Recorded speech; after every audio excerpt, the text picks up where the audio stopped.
discípulos: si uno se pone de mi parte ante los hombres, también el Hijo del Hombre se pondrá de su parte ante los ángeles de Dios. Y si uno me reniega ante los hombres, lo renegarán a él ante los ángeles de Dios. Al que hable contra el Hijo del Hombre se le podrá perdonar, pero al que blasfeme contra el Espíritu Santo no se le perdonará. Cuando os conduzcan a la sinagoga ante los magistrados y las autoridades, no os preocupéis de lo que vais a decir o de cómo os vais a defender, porque el Espíritu Santo os enseñará en aquel momento lo que tenéis que decir. Palabra del Señor. Gloria a ti, Señor Jesús.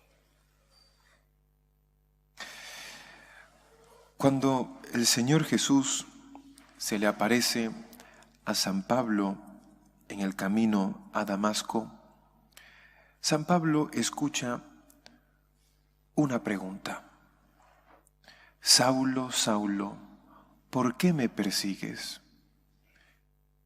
San Pablo iba en busca de los cristianos en Damasco para encarcelarles. San Pablo era un perseguidor de la iglesia. Jesús no le dice a San Pablo: Saulo, Saulo, ¿por qué persigues a los cristianos? Él le dice: ¿por qué me persigues? ¿Por qué me persigues?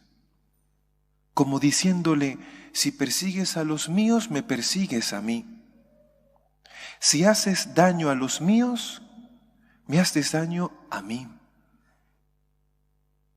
Cristo se identifica con su iglesia. Perseguir a la iglesia es perseguir a Cristo.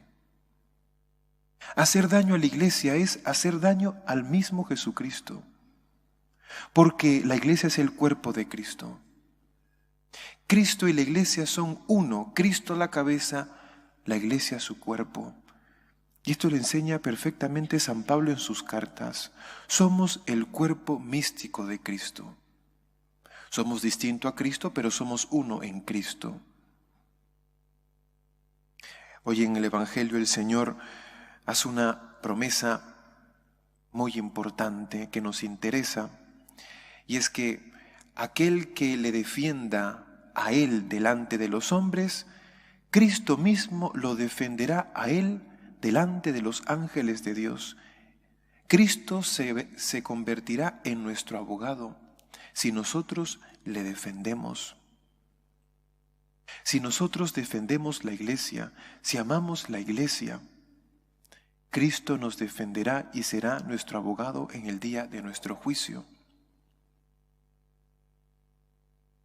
Por tanto, tenemos que aprender a hacer apologética.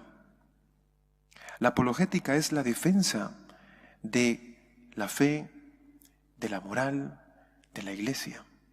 Y para hacer apologética tenemos que formarnos.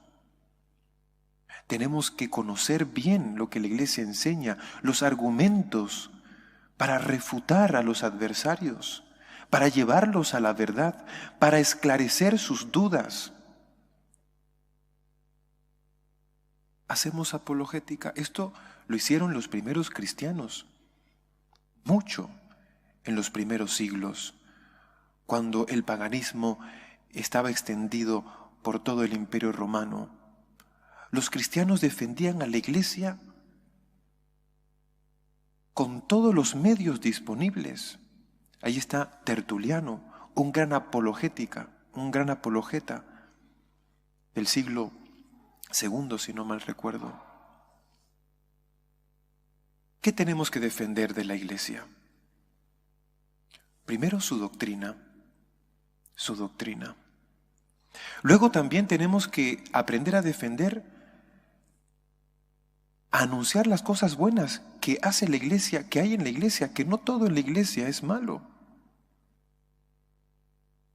Y también defenderla de las injusticias, de las falsas acusaciones, por ejemplo. Si amas a Cristo, si quieres defender a Cristo, tienes que defender a la iglesia. cuando defiendes a la iglesia, tienes que saber que estás invirtiendo en la vida eterna, porque Cristo te defenderá el día de tu juicio.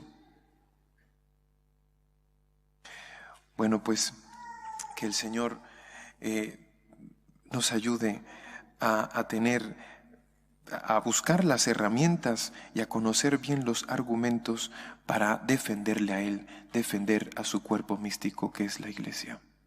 Que así sea.